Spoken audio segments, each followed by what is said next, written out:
Thank you, Chair. And picking up Councillor Hale's points, the recommendation that I would particularly like to draw your attention to is recommendation 3, which asks that you ensure that the council has effective arrangements in place to enable income to be collected and debts recovered promptly in order to minimise the risk of bad debt occurring. And I think for me that's the crux of the matter. What you want to do is collect your debts before they ever become even overdue, let alone part of the bad debt provision. And the last thing you want is for a debt not to be collected. And so I would really ask that Cabinet looks very closely at the procedures the council has in place for ensuring that debts don't become a problem. Just give an example. For instance, I own a house. We buy gas and electricity and water, come to that. And on each of those, I'm on a budget account. So I pay a certain amount every month, and every so often I get a bill, and what I've paid more or less equals what the bill is. So there is never a debt. Quite often, in the summer months, on some of those, I'm in credit. Now, that's because of the way you buy gas and electricity, or use it. But my point is that I don't think it's beyond the bounds of possibility for similar arrangements to be put in place and operated for people buying care service from the county council. And if they were, then that would minimise the amount of debt that the county council has as a result. Thank you, Chair. Thank you. Councillor Naden-Hawley. Thank you, Chair.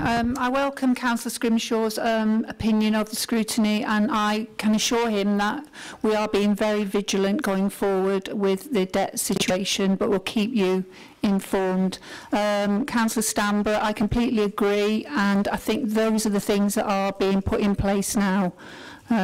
So be assured that that is what we're doing. Thank you. Thank you. I wonder if Anna, the Director, could give us some assurance on some of the procedures that have been put in place. I know this has taken a massive focus. It's a big area of concern for us, and we've got to make sure we're getting better. But I do know of some of the things that have been put in place. I just wonder if you could give us a quick overview, Anna. Thank you. Yeah, but of course. There's a number of things. I think, as somebody alluded to, it may have been Councillor Hales, we need to make sure that we try to ensure that debt doesn't happen in the first place. So the very first thing that we need to do is make sure we're consistent in telling people that they will need to pay for care, that they need to contact us as soon as possible if there's any issue. We've also changed our processes, which I'm sure the LGSS service shared with Overview and Scrutiny, in terms of the first 90 days or when a debt first occurs. So we now send out social work teams with the debt team and the financial assessments team to have a very early conversation. So what we are seeing is an improvement in the younger debt, if you like, in the under 90 days debt. However, obviously the age debt is the one that keeps causing the financial pressure on us. So we're trialling multiple things at the moment: extra teams, more external support. We're trialling 2 legal companies to see whether we can recover more and to be clear what we can recover. And we're also increasing the resource in the LGSS debt collection team. So it's kind of tackling things on multiple fronts. And with regard to Councillor Stamber's question, obviously at the beginning of the year, or when we change care, we set out what the person will have to pay and how often they'll have to pay and what that amount is. I don't believe legally we can overcharge them. I think as soon as care changes, we have to reduce the bill to what's actually due. I can check that, but I know we've looked at this before and asked whether we can in effect hold on accounts in terms of a utility type approach, but I don't believe we can, and that's part of the problem, is people's care will change quite often. But we are far more focused now on being clear what's owed and what they will have to pay, and that they contact us quickly. Okay, thank you. Just to acknowledge what Anna said there, and the scrutiny report is very welcome, and I think the recommendations in it are, to me, I read those as business as usual points that we should be doing as a sort of fundamental rule of thumb. But we note the report, and I think it is a very important issue, and we should get a paper back at some point through Cabinet and involving scrutiny on the improvements that we've made, and note the position then. So Cabinet, are we happy to note the report from scrutiny? Thank you. So we'll move on to item 7, the monthly revenue monitoring report for the financial year ending 31st March, as at period 11. Councillor Longley. Thank you, Chair. Right, well, Oh, sorry. We have got a member of public speaking.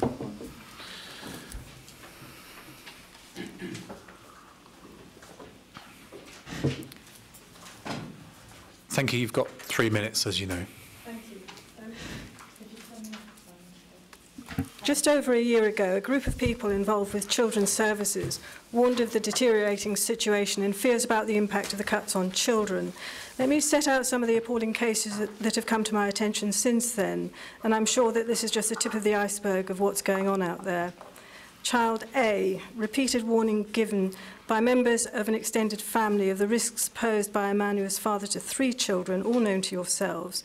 There wasn't a read across the case as the warning weren't heeded, and tragically the father killed one of the children. To date, those who raised the concerns have still not been contacted about learning lessons. Child B, at 3 months old, left sofa surfing around town for almost 6 months after his young mother was chased out of her flat by gun-wielding intruders. Child C, a young boy in difficult circumstances, has been without a school place for almost a year, despite requests from his carer for a place for him. A request for the bus fare so he could get to his previous school was refused. Children D, E and F being cared for in quite remarkable fashion by a woman who suffered a near-fatal illness. When she was still recovering, 2 social workers arrived on her doorstep and demanded she repay the equivalent of a whole year of support you provide for this vulnerable family. Child G, a babe in arms, was separated from her mother when she lost her temporary accommodation. The mother was first taken to psychiatric hospital under a section, but there was no mental health issue. The problem was that she was a homeless mother, and she was discharged to sleep in Abington Street. There are 2 issues here. One is that financially it wasn't necessary. Your monitor in item 7 shows now, almost at the year's end, you're looking at an underspend of 2.1 million in children's services. When you take into account that across the entire county council budget, your underspend is much smaller at £100,000, what it means is you're overspending somewhere else and balancing your books on the backs of these children. The second issue is that the carers and mothers of these children have been crying out for help, and you've turned a deaf ear. What's needed is a complete culture change in children's services, which has to come from you, the councillors. I don't think that deciding to pay a director £258,000 a year while demanding £10,500 from a sick carer quite sets the right note. Secondly, a reversal of the cuts. Budgets come and go. The damage done to that primary school child for missing out on almost a year's schooling is irreversible. I'd be happy to go through the details of these cases with the Children's Commissioner, but you already know them. What's needed is action to end this appalling treatment of these children and restoration of the millions taken out of their budget. Thank you.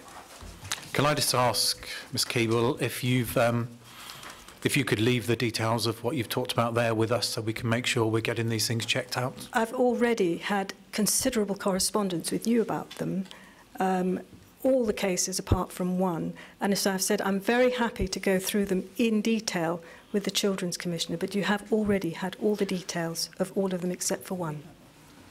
Okay, thank you. So item 7, Councillor Longley. Right, start again.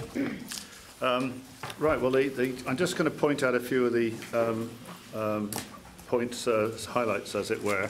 But you've got to bear in mind, everyone, that this is a Period 11 report, and we're now actually in the new financial year. And so all eyes are really focused on the year end and the final outcome. But the significant points that I think in this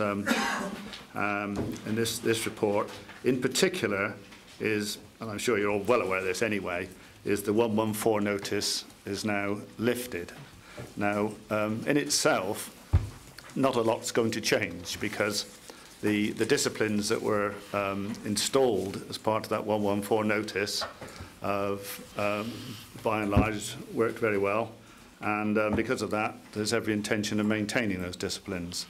That's got us where we are, and we've got another year ahead of us, and that won't be easy either. So that's the first reference there. One or two small points, one or two points that we, as you'll observe from the text, if anybody's read through the detail, we had to reverse £1 million out due to a decision by the Pension Committee. Their decision, we reversed out, and these reflect in these numbers here. Good fortune smiled on us in that we got a rates rebate of 673, actually, is the actual number, thereabouts. So that's a positive, so it's not all bad news there. During the year, as you know, we finished the capital receipts is probably the other highlight of 74 million capital receipts. That was an 11th hour situation that finally came home. Great credit to all those involved. And of that 74 million, we've so far utilised 41.5 to eliminate last year's deficit, as you'll all be aware previously, and 20 million into reserves. I think the 2 points that come out of it for me that I haven't just mentioned there is the backdrop to all this, of course, has been quite a significant audit that's still not finally signed off. And if you look at page 18, you'll see the impact of that in financial terms, which doesn't make good reading, I'm afraid. However, on the plus side, you then turn to page 21, and you look at the, I'm sure you're all very familiar with these now. What's significant about it is not the numbers themselves are good, but what's significant is that every department has come across the line and helped us to take out that 30 million deficit that we started with, you may recall. So that's a culture change. That's very good. So other than that, Chair, I think that's all I really want to bring up on this occasion. Okay, thank you. Councillor Stanborough. Nominate Councillor Meredith.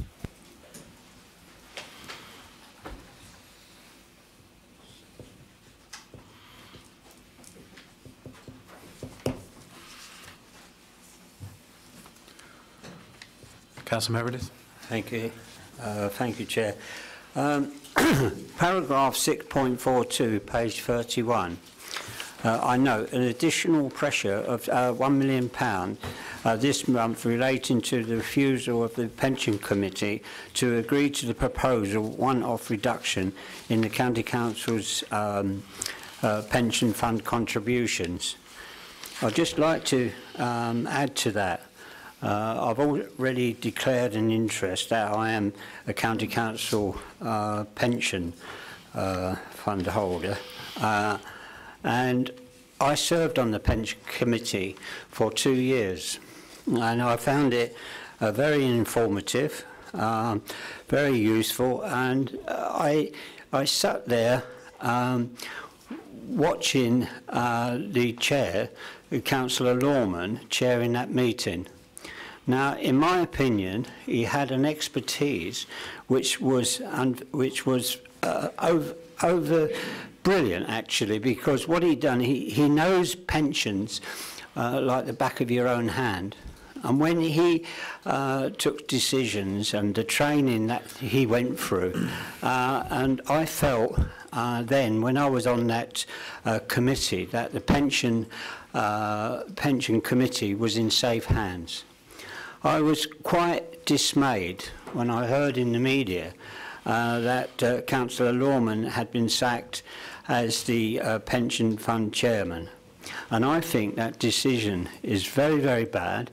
I think it's bad for the pension fund holders, and I also think it is bad for the County Council for them to take that decision. On saying... Sorry. Is there a question here, Councillor Yes, Meredith? there is. Yeah, it's coming up now. Yeah. On saying that, I would like the leader of the council to reconsider that decision. I think it's a bad decision, and I think it needs to be put in place that Councillor Lawman will as immediately be put back in that position. Thank you. Thank you. Can I just add that Councillor Lawman wasn't sacked, he's just been removed from the Pension Committee for clarity. You can say that, whatever. Okay, thank you. Councillor Scott. Defer to Councillor Scrimshaw.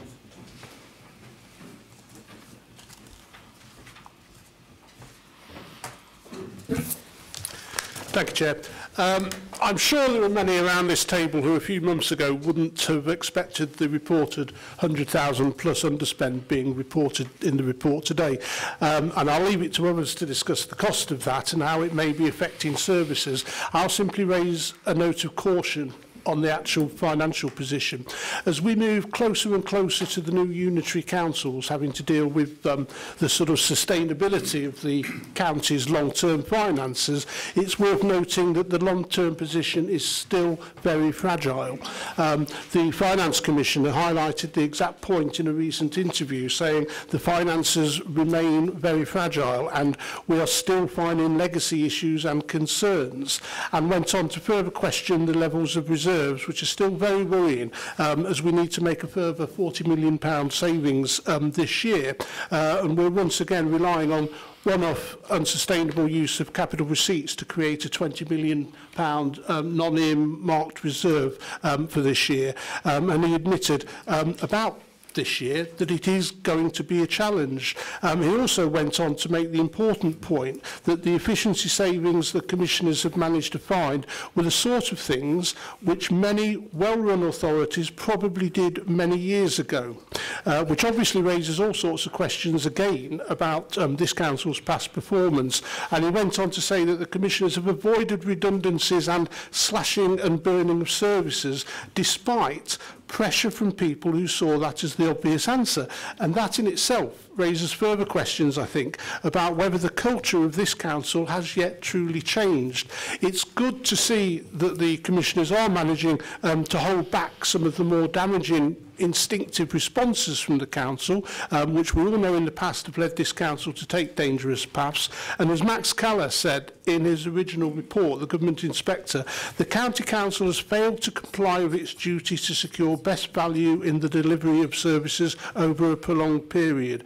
You will remember that he also went on to question whether the culture within this organisation could be changed quickly enough to ensure the situation could be reversed. And I can't help but wonder, without the intervention of the commissioners, whether that culture of relying solely on the word of some very senior officers would indeed be changing.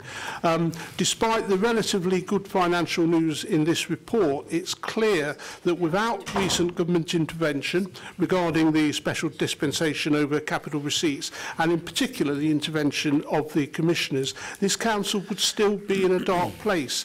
And I would again stress that these interventions have not yet shown that the future is rosy, and you do still have a long way to go before the finances will be in a good enough shape to pass over to the new unitaries without them having their own set of financial problems in both the short and the medium term. I do, however, welcome the current financial portfolio holders' honesty on this subject. I'll leave it there. Thank you, Chair. Thank you. Councillor Hakewell. Thank you, Leader.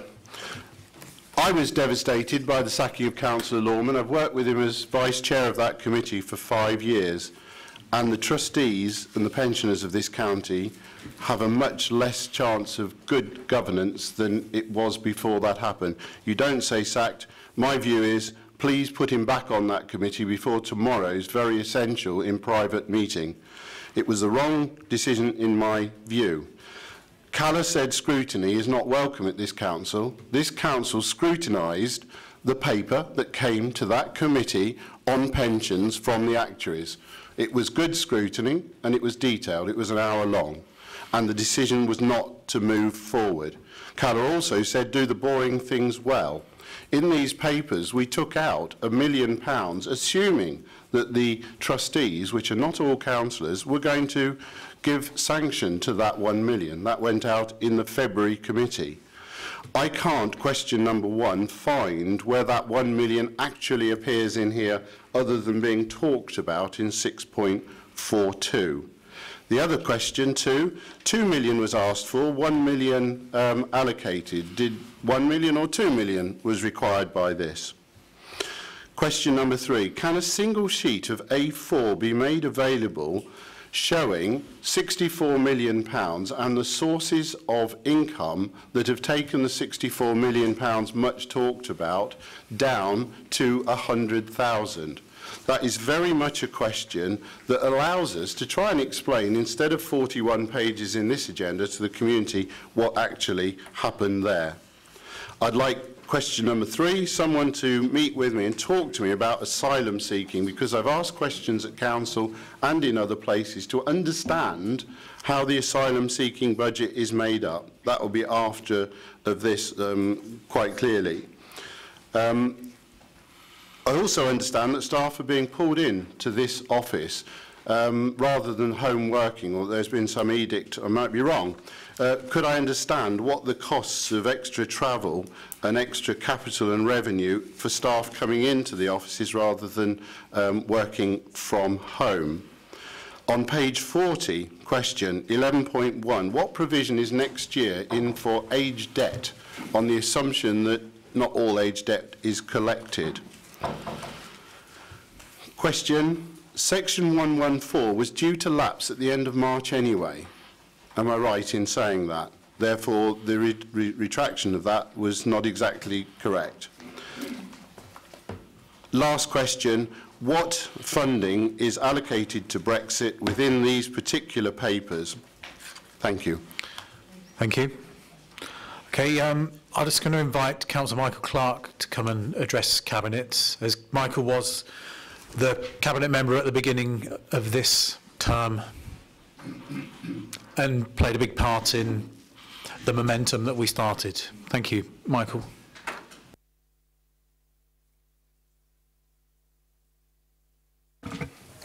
Thank you, Mr. Chairman. Reading the report, table 4 on page 21, I'm reminded of David Copperfield's friend, Mr. Micawber, in the famous Dickens novel, who said income £20, expenditure in the old money £19 and 6pence, result happiness. Income £20, expenditure £20 and 6pence, result misery.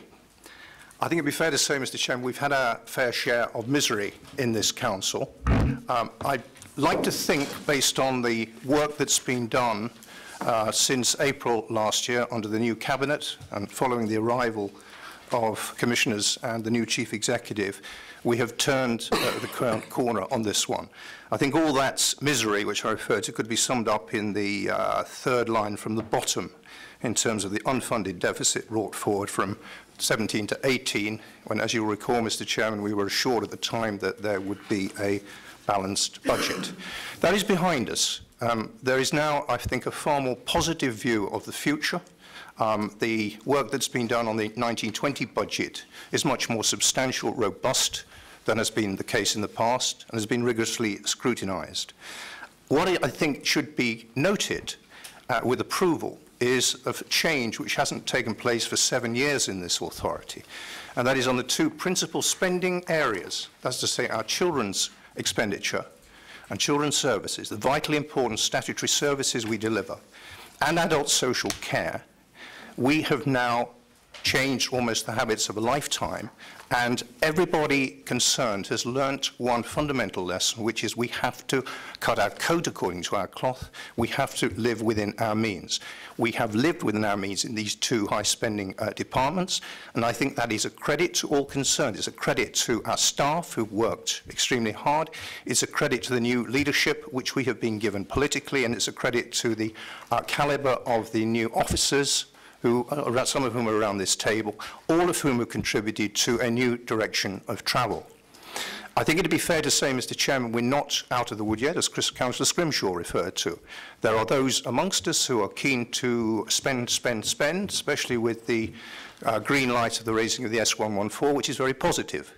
I would counsel strongly against that. The word fragile has been used by several people, and I would endorse that. We are by no means out of the woods. We've got £41 million to save in the coming year, and that in itself will be a challenge. But if one swallow doesn't exactly make a summer, this good news is something which should be welcomed by all concerned, and without being complacent in any way, shape or form, I believe it gives us the platform from which to build, to work ahead, and to ensure that this current financial year we bring home another balanced budget and leave this council in the best financial state we can as we move towards unitary state. Thank you. Thank you, Councillor Clark. Okay, well, I'd just like to echo many of those comments just made by Councillor Clark, and this is a big milestone in the journey of NCC, given where we were, well, given what we've been through over the last year. We're certainly not getting carried away and throwing parties, and, you know, the future is rosier, but we've still got a lot of work to do. It has been a massive teamwork. A massive amount of teamwork gone into this. Cabinet have approved and taken the decisions on making the decisions around things that went into things like the stabilisation plan and all the other parts that have got us to this point today. A big part of it, of course, has been the commissioners, and I commend and thank them for the work that they've done on behalf of all of us in Northamptonshire, and also the high calibre, as Councillor Clark put it, of the staff and senior officers, and many of those who are sitting around the table have played a big part of this and of course the staff out there in One Angel Square and in the other areas doing the work on the ground. This couldn't have been achieved without that combined focus and dedication, hard work and toil. That those are 4 words that I've used all the way through this journey, and all of those words and that application of those words continues today.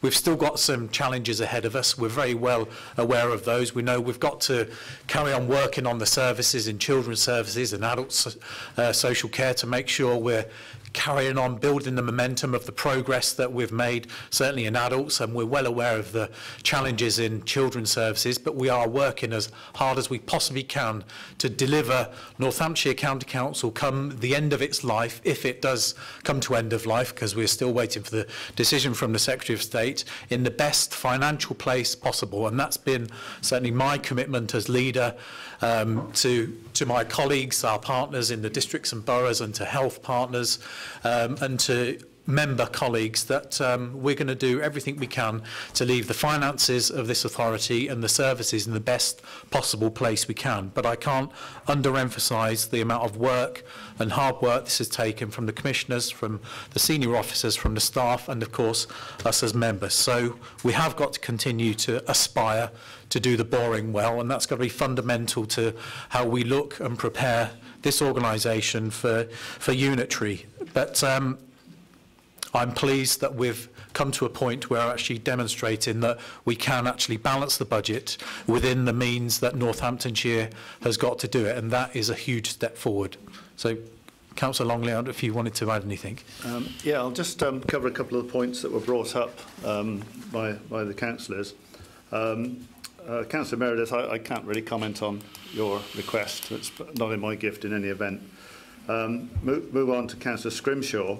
The caution you've raised is absolutely correct. It is fragile, we know that, and that's why the 114 items are still left in place. I mean, we've got a long way to go yet. This is just the first hurdle, but a very good one, I hasten to add. Yes, you comment on the input, the commissioners and the team. Of course you're right, yeah, they've been excellent. Not heavy-handed, on the contrary, and it's been a team game. Said that all along, and it's so far so good. And I'd be the first to agree on the role of the commissioners. What I would say, I'd put you onto page 88, if I can, of agenda item 12. And if you look at the second paragraph down, I think this sums it up quite well for me, because I've said, if you went back in September, or where was it, even before, I said I was beginning to get, I was generally looking forward to the way it was going. It was looking better, and but as we stand now, I think it says it right here. As a consequence, there is now a good prospect that the financial outturn for 2018-19 will be close to break-even. Well, that's where we are, close to break-even. And cautious optimism that the approved budget for 2019 represents a realistic and well-tested plan which can be delivered on target. So it's not my words, that's the words of the improvement team. And I'd like to think I would repeat those words. Moving on to Councillor Jim. And £1 million was allocated, and we've had to reverse that due to the decision. That's done. Disappointing, because it would have been 2 million. We'd only be 2.133, not 133. But there we are. That's the way of it. It's reversed, and that's a matter of fact.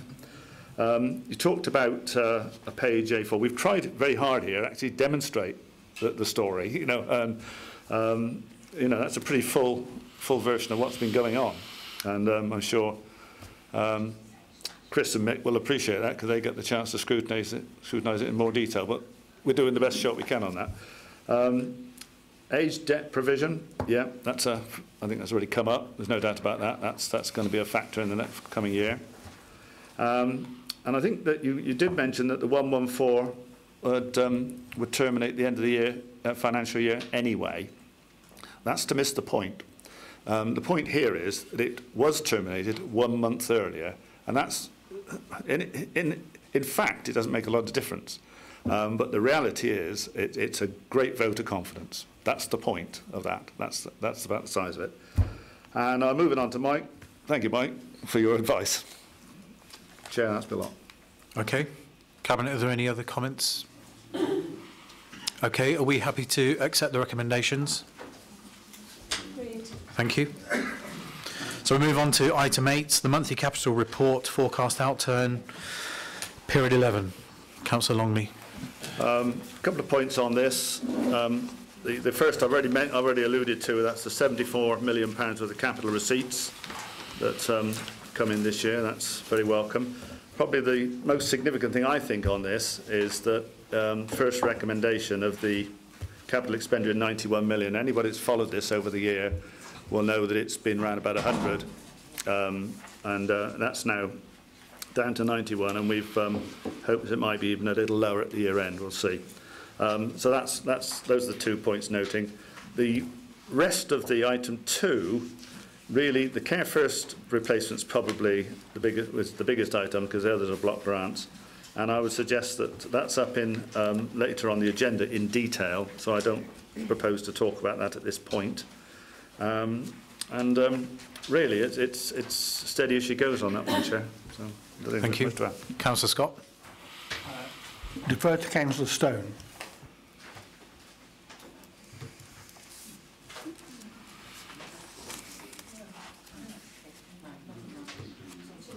Okay, well, let's start with Councillor Stanborough while you sort that out.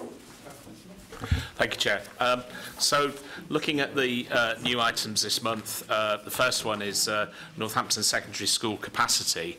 And whilst I'm sure the investment in secondary schools in Northampton is welcome, there is an issue, I think, coming up for us with regards to investment in school places. The school organisation plan that you agreed a little while ago made it pretty clear regarding basic need grants, which it said was one of the main sources for funding for the provision of new school places, and that slightly we're not going to get any basic need grant in 2021 and possibly not in 21-22.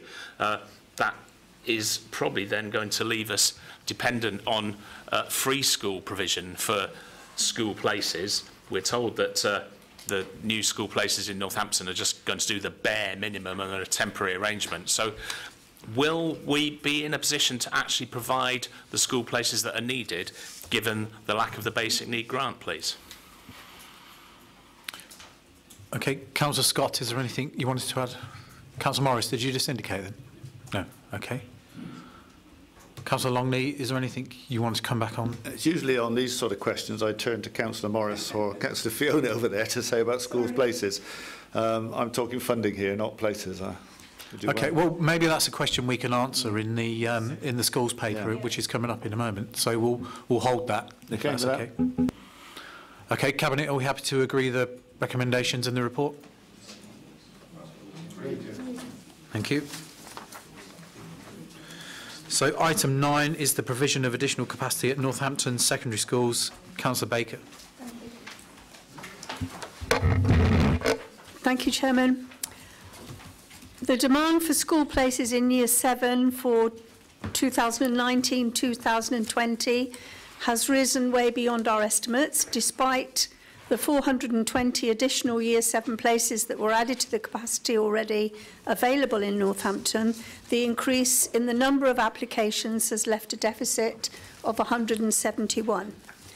Schools in Northampton were consulted and a number came forward with plans to enable them to increase their capacity with the help of NCC. These places will be at Abbeyfield School will take 30 places, Northampton Academy 30, Northampton International Academy 60, Northampton School for Girls 20, the Duston School 30, Thomas Becket Catholic School 30 places.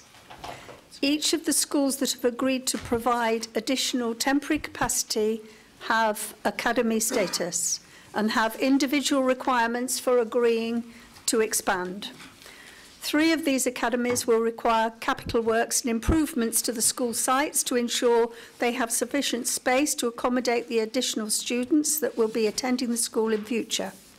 In the papers, it's proposed to spend 2.3 million capital investment to support the expansion and is also providing additional revenue money for each school to pay for the extra staff required. One of the statutory duties of the County Council is to provide a sufficient number of school places in the county. So I am delighted that we've been able to work with a number of school academies to accommodate a surge in pupil numbers for the next academic year. Going forward, our growing county means that we're continually faced with the challenge of providing more school places in the future, and we will continue to work with all of our partners to make sure this happens. The medium and long-term plan for meeting the demand for secondary school places in Northampton town remains a provision of, a brand new secondary school to serve the town. The County Council continues to work in collaboration with a number of academy trusts to facilitate a successful free school application that will meet the demand in longer term. Thank you. Thank you, Councillor Baker. We've got Councillor Scott. Refer to Councillor Stone. Thank you. Councillor Stone. Chair. I've got 8 questions, I think, so I'll try and rattle through them, and I've got one observation to make. One of the questions I'd like to ask is, who is going to take responsibility and be accountable for the position we are in? Because we have known for the last 5 years that we needed more secondary school places in Northampton. And in fact, I think it was 4 years ago, maybe 5 years ago, I asked the question and got the answer that we needed 5 new schools in Northampton. There are 2 in the central area plan at that time, and the view was that by now we would need an extra 5 places. We've got 2, so that leaves 3 still outstanding. One of the questions, and I really do want an answer to the question about who is accountable for the bad planning in this situation. I think it may be you, Councillor Golby. I'd like to ask a question. Do the numbers we've got include the children who are off-roll and the children who've been forced into home education? I think we ought to know which academy trusts, which free schools are interested in providing education in Northampton. I think we ought to know what is meant by temporary. In the papers, it's talking about a 5-year plan for the extensions to the schools. I think that is not temporary. The risk is that they become permanent. I'm very unhappy that NIA is going from a 10-form entry to a 12-form entry when all the research shows that the optimum form entry is 8, and after that you risk increasing the alienation of the pupils with all the consequent behaviour difficulties and underachievement associated with that. I think it would be only right to have an equal opportunities breakdown of what kind of places are being required here. I think we need to know how many SEN places we need, how many complementary education places are needed. We need to know how we should be planning for our EAL children. I'm a bit concerned that the equalities impact hasn't been done very well, if at all, and that all the stakeholders haven't been consulted and been allowed to express a view. I'm really concerned that we keep failing our value for money part of the audit. I fail to see how this strategy is going to meet value for money within the audit for next year. And lastly, but not least, if you look at constituency interest, could I please say that I'm the County Councillor for Abington and Fitzroy. We've got 4 primary schools in Abington and Fitzroy. We surely do have pressure of secondary places there. The same is true of St George's, the same is true of Spencer Dallington. Thank you, if you could round And up. all those councillors need to be part of the consultation. I have not been consulted, neither have any of my colleagues, on the needs in their area. Thank you. Councillor Stanborough. Nominate Councillor Meredith.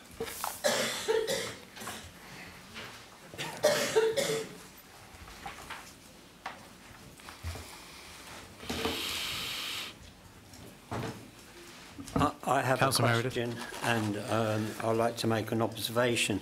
5 years ago, I played an active role on children's scrutiny, and we had a the then officer in charge of children's places come to that scrutiny, and she gave us an in-depth analysis of what was going to happen, and she predicted what would happen today.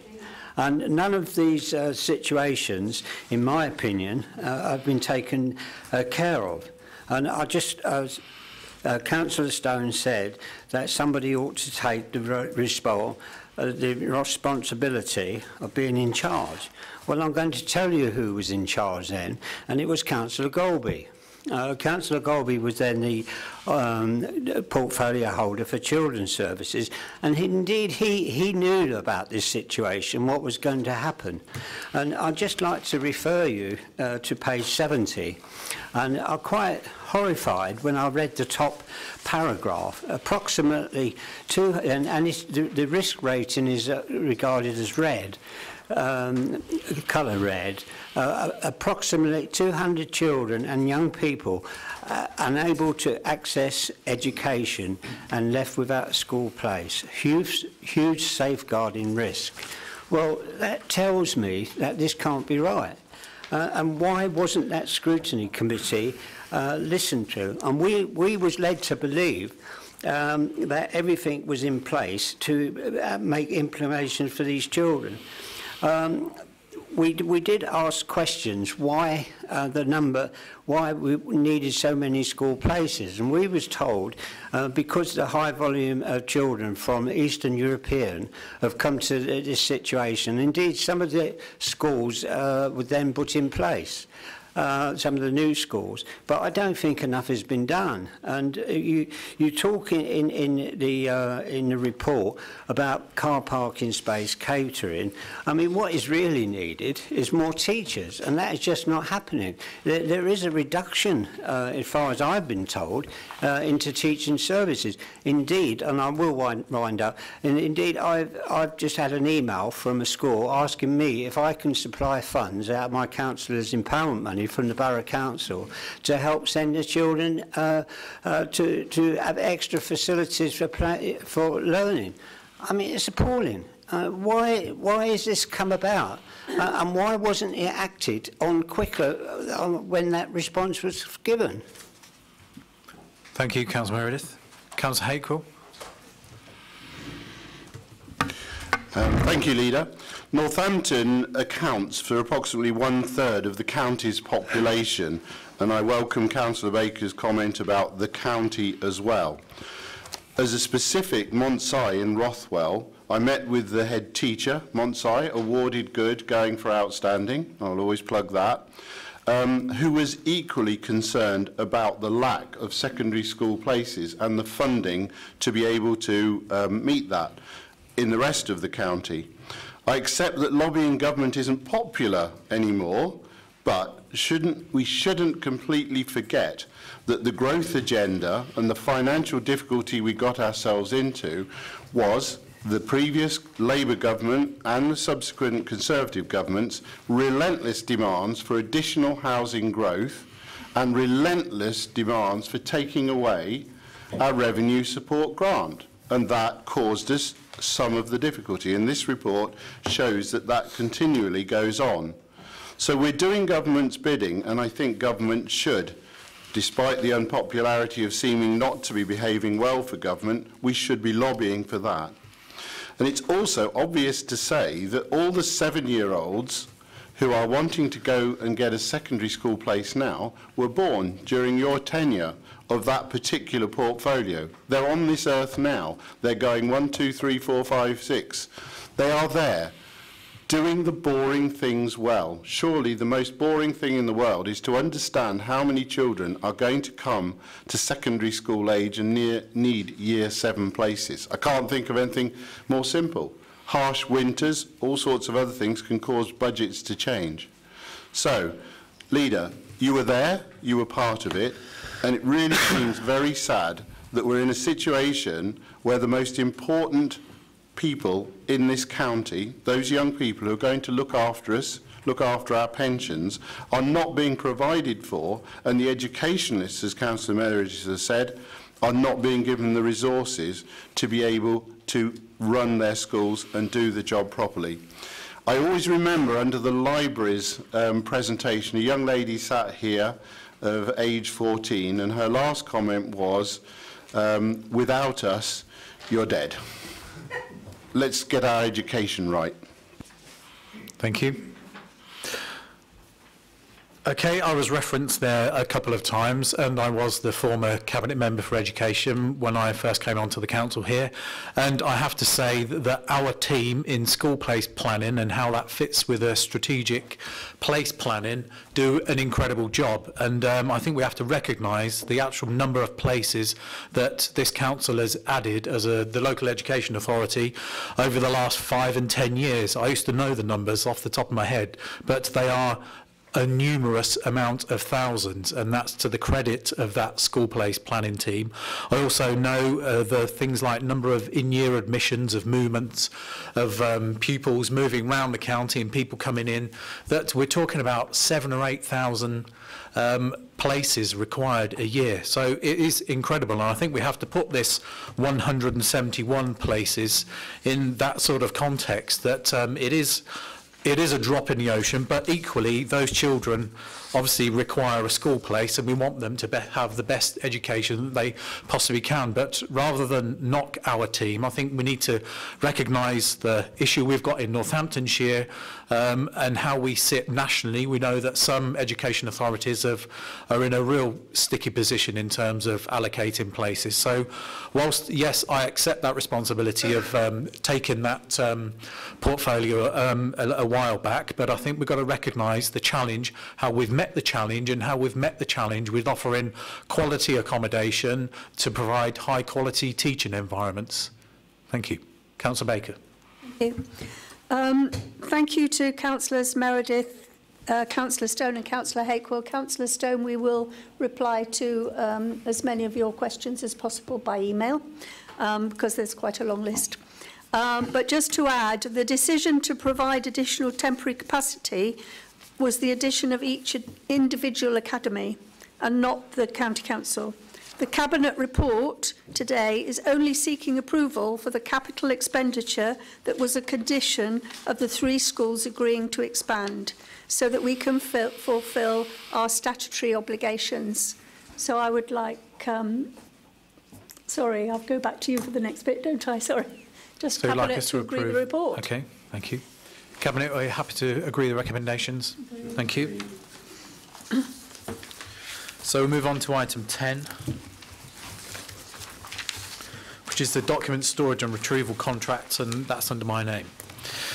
So the main message of this paper is that the Council has a requirement to archive in the region of 50,000 boxes, which in total involve around 400,000 records at any one time. The current contract is due to expire in September of this year, following a previous extension. We've looked at the cost benefit of digitising the records, but the cost does not make financial sense. Many of the records are of course in electronic format and already thus reducing our need for physical document storage. In terms of procurement, the approach will be open to other local authorities to join in, and discussions have been held which may help reduce the overall costs for each council, which of course is eminently sensible. This could provide some benefit to district and borough councils should they wish to join in, and it will be let on a call-off basis so that should the unitary councils want to operate a different approach, they could just continue with these arrangements. In terms of costs, it's estimated at £150,000 in line with the current costs as outlined in the report, and this is based on the number of boxes in storage. However, there is a small risk that inflation may impact on the unit costs. To mitigate this new process, a new process has been implemented with a tighter control on the number of boxes sent for storage and destruction in line with current council policy. Are there any comments or queries from Cabinet? Okay, this is a mundane paper, one would say. Are we happy to, Councillor Haycroft? You say if the boroughs and districts choose to join in, what is the current situation as response from the boroughs and districts in joining in? Okay, I will ask Paul Helsby if he could respond to that. Thank you. Thank you.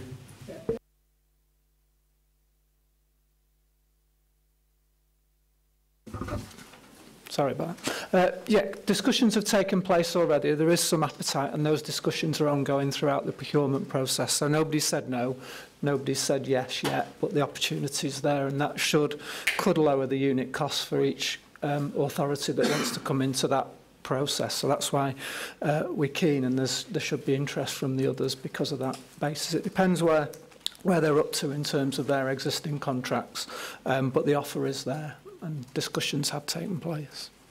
Thank you. Thank you, Leader. Councillor Stanborough. Thank you, Chair. So I've got to welcome this. What I'm hopeful is that this new contract will mean that the County Council is in future better able to store and retrieve important documents that it might need to lay its hands on from time to time, especially when investigating historical issues at the Council. Thank you. Thank you. Cabinet, are we happy to agree with the recommendation? Thank you. So item 11 is the replacement of Care First, and that is for me to introduce. So the main points here is that Care First has been used for the last 14 years and now is well beyond its end of life. The support contract expires in April next year, and it creates a lot of administrative work for social workers that could be avoided with a fit-for-purpose replacement. The current system is unstable and has had several periods of outage related to its fragility. Why should we change it now? We are out of contract for support with the current provider by April 2020. We would have to start reconfiguring soon for the disaggregation into the unitaries, and that will be a costly and wasted money on an end-of-life system. A new system now can be configured at the outset for unitary councils. Have we considered the other options? So we have been testing the market, and our operational teams have been reviewing alternative systems. We're at a point now when we want to commence detailed contractual discussions with the preferred provider. We're engaging specialist legal advice on the form of the contracts. So the benefits are that to implement a best practice workflow facilitating the transformation activity underway in children's and adults' social services. To improve management information through system-driven management reports to support decision-making in casework and strategic planning. There'll be greater resilience and flexibility through data storage on the cloud. It improves, of course, productivity. It allows our busy, hard-working social work teams to spend more time working with young people and adults who rely on their services and less time on administrative tasks. And, of course, it adds to mobile work capacity. In terms of timescale, a phased approach is to be determined with a preferred supplier, and we're looking at circa of about 18 months. In terms of cost, this is mainly a capital cost as outlined in Councillor Longley's report earlier, with £1.5 million including data cleansing and migration, system install and training, so the trainer can be trained so it builds capacity and legacy within our own people and staff. There's also a contingency of £500,000 for the unknowns, such as data cleansing and other issues that we come across when procuring IT systems. There is a small revenue element that is also outlined in the report. So this is an important step forward for the authority, especially as we move forward through the unitary process. We need a fit-for-purpose system to help with many of the issues that we're tackling in children's and adults, and I recommend the paper to Cabinet. Councillor Scott. Thank you, Chair. I think everyone who's been involved for at least the last 3 years has recognised the limitations of the systems we currently have. I think those people have also been involved have recognised the problems we had with ERP Gold and still have to an extent with ERP Gold. That was a system that was bought where we were told there was going to be, I think, savings of about 3.5, 3.7 million, thereabouts. It ended up, so far, over 18 months late and costing a lot more money.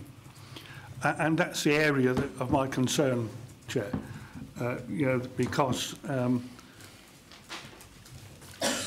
you do produce a risk rating. I find that hard to believe with IT systems, and I think any of us that have been through that would have concerns on that.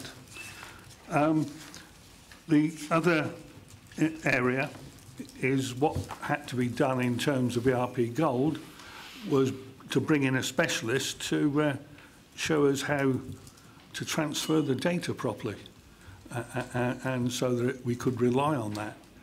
Can we have some assurance from you that those issues are being looked at, and will that $500,000 really cover that? Because I think there's doubts about that. The other part is a number of us well recall the problems we had with children's services and the capita system that was used then, and the fact that we hadn't really bought into the full capita system, so it wasn't really doing what we all thought it should be doing.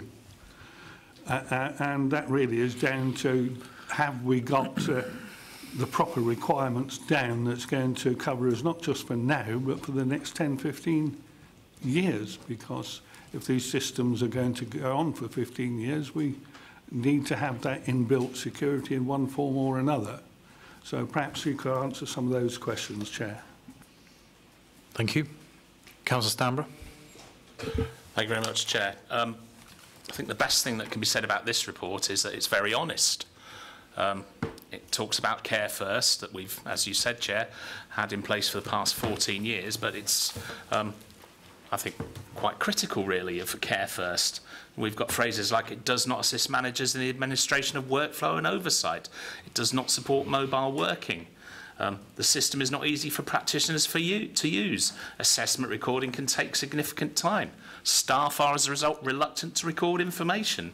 There are blind spots where potentially crucial information is not available to the right people at the point of decision making. Integration with other systems is poor, and this increases the likelihood of human error. It's pretty damning of that software system that we've been using for such a long time. And I can't help but wonder how many of the 14 years that we've been using this system for have these problems been apparent? Is it a year, 5 years, 10 years? Is it all of the 14 years? It's good that we're replacing it with something that will hopefully work, but you have to say, I first heard that it might not be fit for purpose about a year ago. Who knew before me? Was I the first to know? I don't think so. So when did they know? And why wasn't action taken sooner, Chair, to replace this software system? Thank you.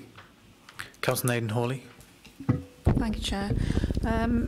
I welcome this report. I think what we've got to really realise that IT moves very quickly, and whilst I agree with Councillor Stamborough, I think when you put in a system, things change and move, and it's very difficult then to go back and reinstate an IT system that's fit for purpose. And I think it's just about testing it, and I do agree it should have 14 years is a long time, but I think there's no point keeping looking back, and I really welcome this updated system.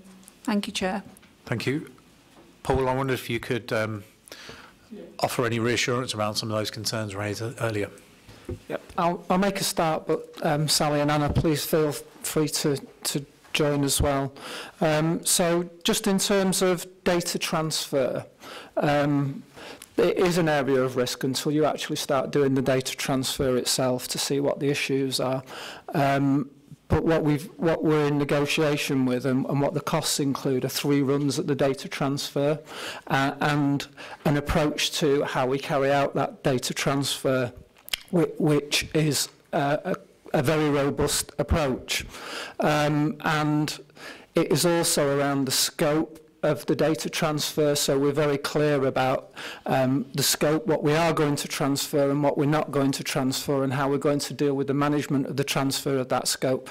Those are the kind of things that increase cost and increase time overrun. So we're very cognizant of that, and there'll be a very tight governance board around how we manage that through that period. In terms of the kind of resilience about the timescales of how long these systems have to last, and is it future-proof? The thing about the system that we want to move forward on is that it's built on a different principle than the existing systems that are out there, which is older technology. So this is a platform, and that platform can be configured in any way we choose to configure that platform. So if legislation changes, we have the ability to configure it ourselves. And part of the implementation is training our people to be able to do that without then having to bring expensive consultants in. And it's the new technology and the way that market's going, and we're really keen to utilise that technology in a different way, but we're not the first. There are other authorities already do it using this system and already implementing it as well. Birmingham is one of those as a major authority. So we're early, but we're not the first, which is an important thing for me. And in terms of the contingency, is it enough? We're absolutely convinced that it's enough, and it's about the governance and the scope of the project as well that ensures that we stay within that scope. It's not just about the data transfer and the risk around that. There are some other legacy systems that we've not built into the business case because, to be honest, that we don't fully understand what the opportunities are across all the systems. So there will be some opportunity to close down systems and have more of the data in this one system. But we haven't built a business case on that basis. We're going to learn that as we go through the early stages and look at the opportunities to do that, knowing that there is some opportunity with the funding that we've set aside in contingency to identify those opportunities and do something about them. And that's what the contingency is there for, not just about data migration.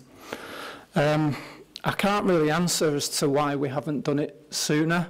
It is a good question, and I guess that there was an attempt to do something sooner, and the scope of that expanded to such an extent where I think the cost got to considerably more than this authority could afford at the time, and hence it didn't go forward. I think it got to about £8 million, but loads of scope creep in that. So that was one of the reasons why it hasn't been done sooner that I'm aware of. After that, I don't know.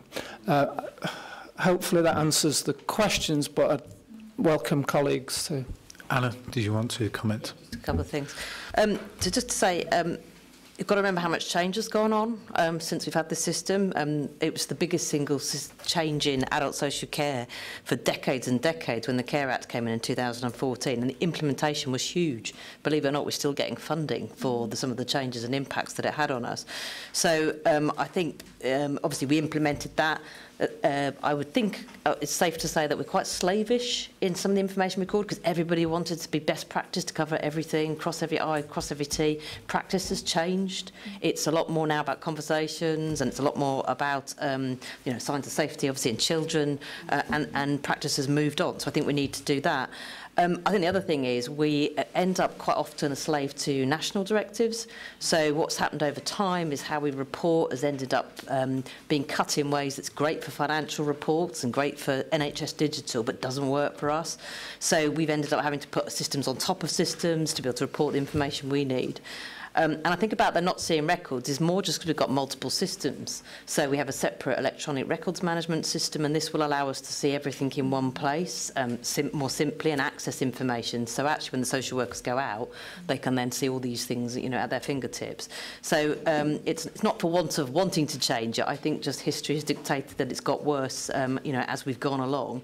And now is a great opportunity to do that and make these changes, and it really will help social practice because people really don't like to use it. I think I've said before, I think it's our own adult social care assessment is 19 pages long on the system, and it doesn't support good work.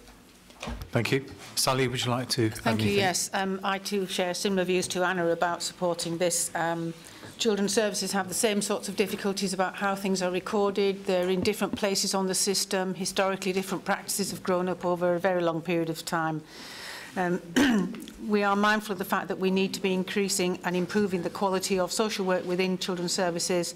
At the moment, the data system that we use is seen as a hindrance, and we need one that's going to be seen as a help. We need our staff to feel confident in it.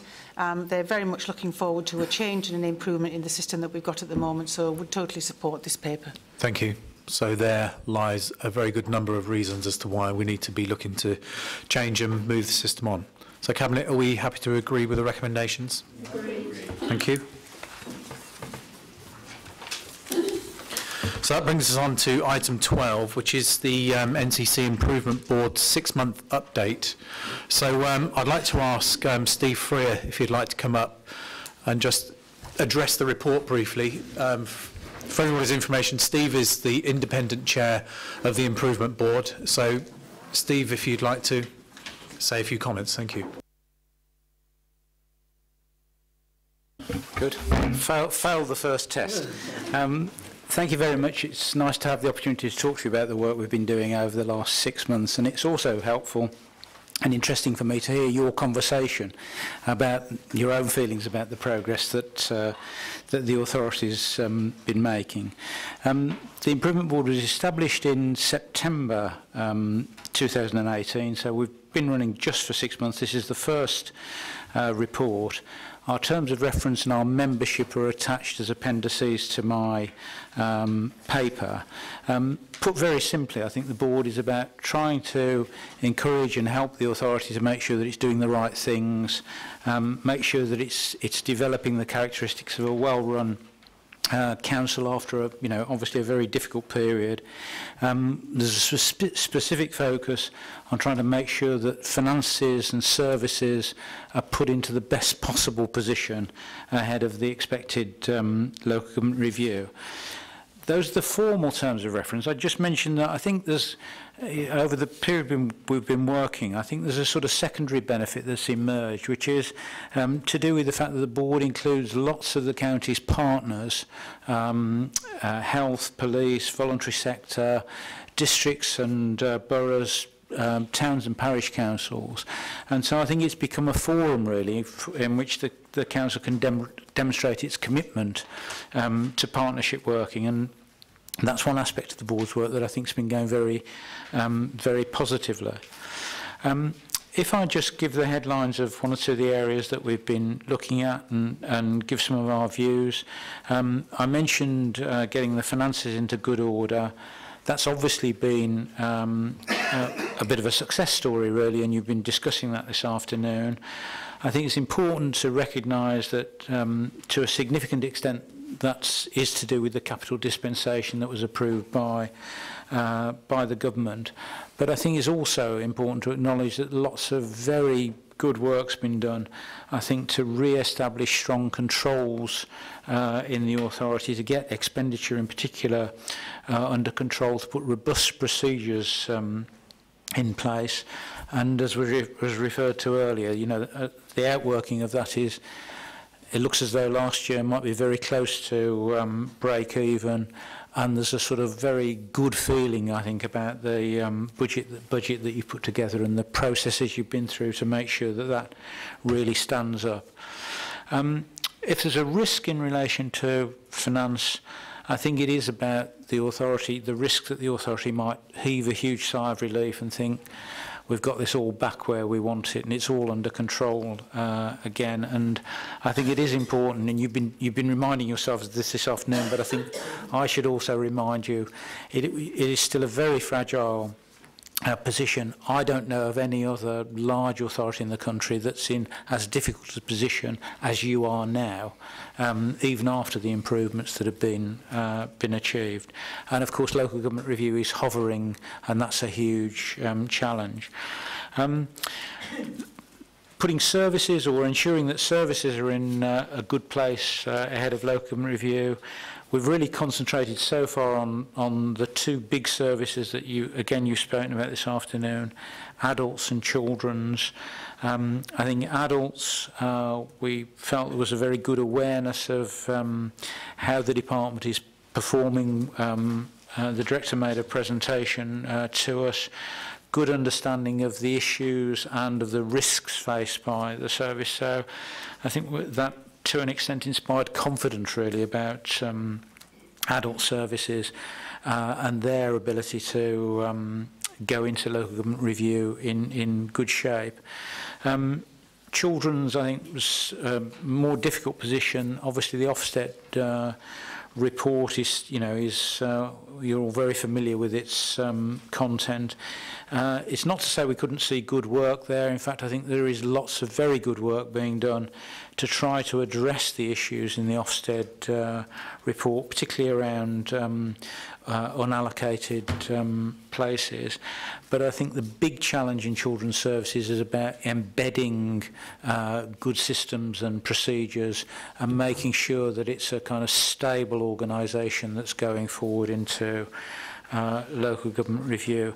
And obviously one of the reasons why that challenge is highlighted is this unfortunate kind of disappointing bit of history that you've been through this previously, and I think the foot has been taken off the gas on some of the good procedures that were no doubt put in place when the authority was in special measures previously, and some of that just hasn't carried on in the way that it should. So both services, of course, facing huge challenges in relation to local government review, but slightly different levels of confidence about where they are in that process. Just to finally mention, we've done some work or focused on the authority's work on its workforce strategy. And I think that's a kind of particularly interesting area for us because maybe it's the thing that feeds most directly into the culture of the authority, which again you've referred to in your conversations and of course was referred to in the Calla report and so on. I think there are just a couple of things that I would highlight. One is that we think there are some very good initiatives that have been taken to start to improve engagement and listening to the staff of the County Council. But I think there we'd like to see more systematic arrangements put in place. And in particular, I think that's really code for encouraging the authority to canvass and survey all of its staff on their concerns at this sort of particularly challenging moment as the authority prepares for the expected local government review. Secondly, and it's that word culture again, the improvement was very keen to see work undertaken around the culture of the unitary authorities that potentially are going to succeed the council. And I just say in that space that of course we recognise that can't be done by the county alone, and that it's an issue that needs to be taken forward with districts and borough colleagues of the county council. So those are a few quick headlines. I hope that's not too long, Chairman. Very good. Thank you, Steve. Councillor Hakewell. Yeah, I'm not exactly sure I should look to Steve or you, Leader, but these meetings obviously have a very wide range of individuals present. I was trying to find the minutes of them. I found an overview. Two questions, really. How well attended is the Improvement Board? And can backbench councillors like myself attend and observe as opposed to taking part? Okay. Well, we've got a couple more points, and then we'll come back at the end, if that's okay. Okay, Councillor Scott. Defer to Councillor Stone.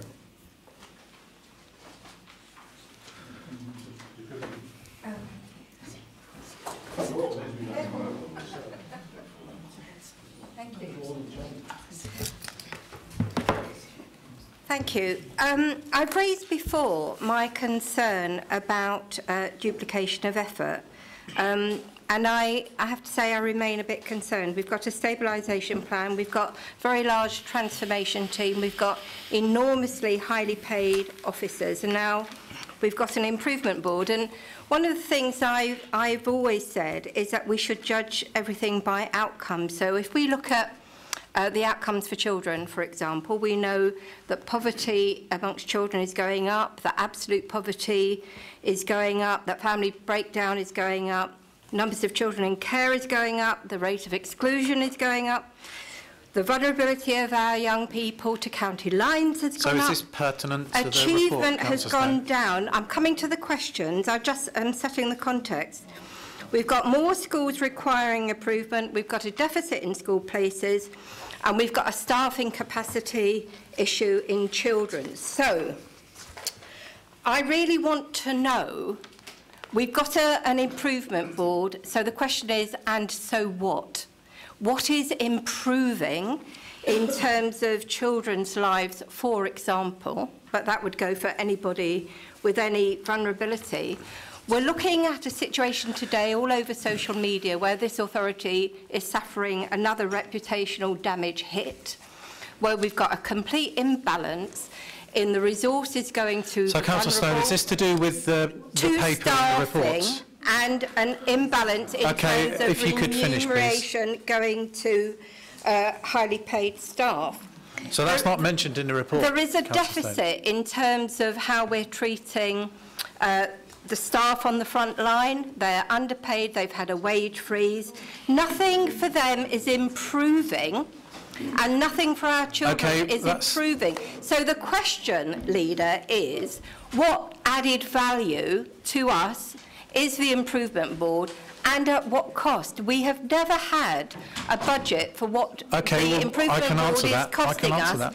And I would like to reiterate the need for all of us to see the minutes of the meetings and to be able to attend them. And I'm also really curious about what the attendance at the board is. Thank you. Thank you.